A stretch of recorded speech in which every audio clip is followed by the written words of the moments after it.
बैशाख मास पवित्र नृसिंह चतुर्दशी अवसर में बड़दाण्ड स्थित बड़गंडी माँ मौसी माँ मंदिर सम्मुखें पंचक महोत्सव कमिटी पक्षर सुंदरकांड अनुष्ठित हो प्रारंभ में पुरी मंगलाघाट स्थित जगन्नाथ सेवा संस्थान व्यास राजेश महापात्र माँ मौसी माँ संपर्क में भक्तिपूर्ण भाव में सुंदरकांड पाठ करते।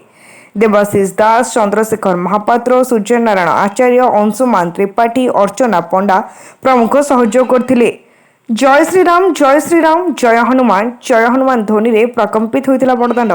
नयागढ़ नवघनपुर घनश्याम बेहेरा हनुमान वेशधारी नृत्य देखि मंत्रमुग्ध होते पर्यटक, तीर्थयात्री, श्रद्धालु समेत आखपाख अंचल शताधिक दर्शक और महावीर कथा और पाठ भावभक्ति सह आध्यात्मिक कार्यक्रम श्रवण करते। महोत्सव कमिटर सभापति जगन्नाथ दास महापात्र, कार्यकारी सभापति वीरेन्द्र कुमार शास्त्री, महोत्सव कमिटर उपाध्यक्ष चक्रधर महापात्र, महोत्सव कमिटर साधारण संपादक रामचंद्र दोरा, कमिटर संपादक मधुसूदन मिश्र, सांस्कृतिक कमिटी अध्यक्ष विश्वनाथ मिश्र, संयोजक सत्यनारायण दास, ज्योति प्रकाश जेना, त्रिलोचन रथ, रघुनाथ महांती, गोपीनाथ महांती, चित्तरंजन महांती प्रमुख उपस्थित थिला बेले गोपीनाथ महांती परिचालना करथिले। विश्वनाथ जगदेव, विजय कृष्ण दास समेत समस्त सदस्य माने आध्यात्मिक कार्यक्रम रे सहयोग करथिले।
आज बड़ा खुशी कथा, आनंदर कथा, आनंदर पर्व।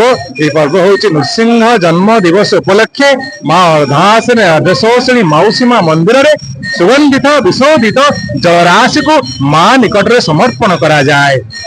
बैशाख मासरे पवित्र तिथि नृसिंह जन्मर यही जो शुभ अवसर में माँ को निकट में सुगंधित जल को आम विभिन्न प्रकार पुष्प माध्यम सुगंधित करी अगुरु पकई माँ को निकट में समस्ते हविषान्न खाई हविष रही साहिर प्राय समस्त ब्राह्मण युवक माने पर्व में सामिल होती एवं माँ को निकट में जल प्रदान करती। जो जल प्रदान कले माँ एवं माँ पाखे अच्छा देव देव महादेव पशुपति नाथ जहाँकर जलराशि स्पर्श ए मंदिर रे माँ को निकट में शीतलता प्रदान करा जाए। आपण माने देखुचंती जेमति युद्धर विभीषिका जेमति प्रचंड रुद्रताप सूर्य महाप्रभु रविनारायण जो राग जो कष्ट जो लाघव पाई श्रीक्षेत्र मौरमणि महाप्रभु जगन्नाथ मध्य 21 दिन में चंदन यात्रा करती। चंदन लिप लिप करी विभिन्न प्रकार मल्ली माल पिंधि नौका विहार महाप्रभु विनोदन करती।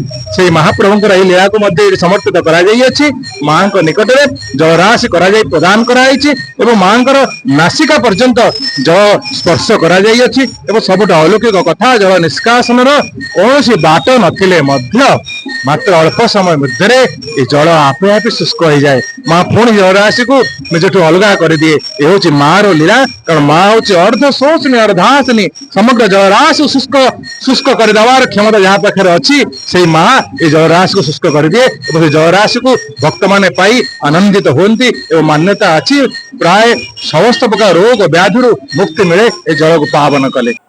पुरीरू रविनारायण जेनाଙ୍କ रिपोर्ट तीर्थक्षेत्र लाइव।